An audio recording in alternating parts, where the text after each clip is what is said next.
breaking news. And this breaking news at 6, a deadly accident at a construction project in Haverhill. A man has died, apparently after falling down an elevator shaft. We want to get right to WBZ's Cheryl Fiandaca, who's live in studio right now with the latest. Cheryl?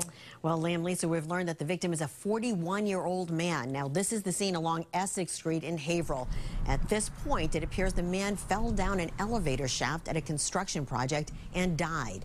Haverhill and state police are both working on the investigation. OSHA, which monitors workplace safety, is also involved. They told us the employer involved in the accident is a roofing company out of Haverhill, and it is inspecting the work site to make sure it's safe for other employees.